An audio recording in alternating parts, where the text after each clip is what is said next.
नमस्कार दोस्तों, मैं वंदना नंदा आपके सामने प्रस्तुत करने जा रही हूँ वेब मॉरल स्टोरी की एक स्टोरी। एक बार की बात है कि एक भागवत कथा चल रही थी। जैसे ही समाप्त हुई और संत जी ने कहा कि हमारे जीवन में नियम बनाना बहुत जरूरी है। जैसे सब लोग भागवत कथा सुनते हो नियम से, ऐसे ही अपनी जिंदगी के नियम बनाओ ताकि डिसिप्लिन बना रहे जिंदगी में। सबने नियम बनाए। उन्होंने सबसे पूछा क्या क्या बनाया, अभी सोच बताओ।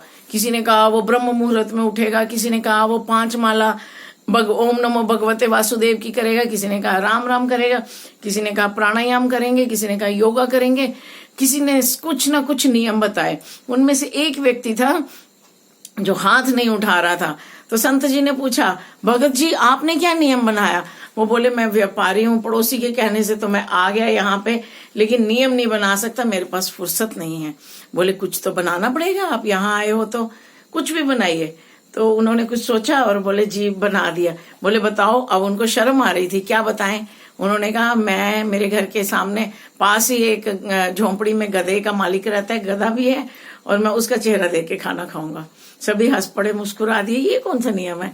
फिर भी संत जी ने कहा, गुड, कोई तो नियम बनाया। अब वो आते जाते उसका चेहरा देखते, घर आके खाना खा लेते।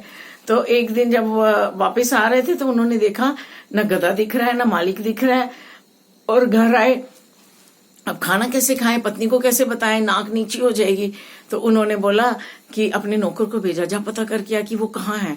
वो उनके घर गया, पता करके आया। वो बोले, वो तो 3 दिन के लिए कोई कहीं खुदाई चल रही है, गधे को लेके वहां खुदाई पे गए हैं। फिर भेजा, जा पूछ किया कि कहाँ पे खुदाई चल रही है, मैं उसको वहीं जाके देख के आ जाता हूँ। तो वो गया और पूछ के आया खुदाई कहाँ चल रही है। तो इन्होंने अपनी गाड़ी स्टार्ट की और चुपचाप से निकल गए। तो वहां पे देखा, दूर से वो दिख तो रहा था लेकिन उसकी पीठ दिखाई दे रही थी। अब प्रण ये था कि चेहरा देखना है। अब उन्होंने गाड़ी रोकी और पास गए और उसको पीछे में थपथपाया।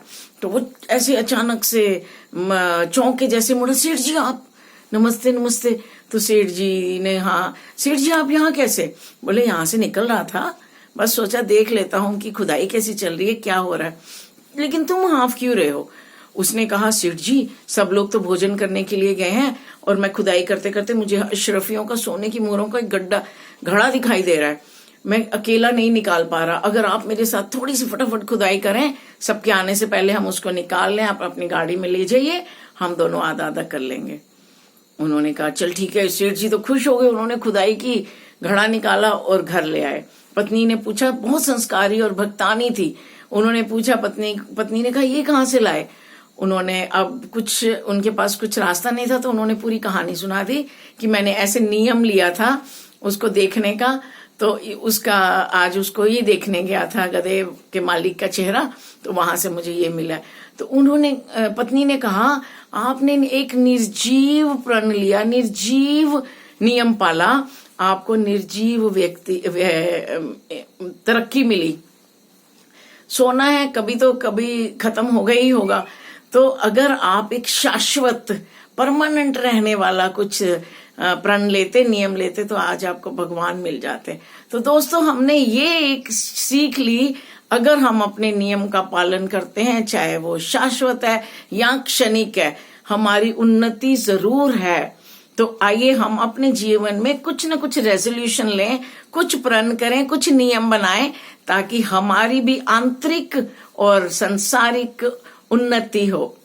नमस्कार, जय हिंद।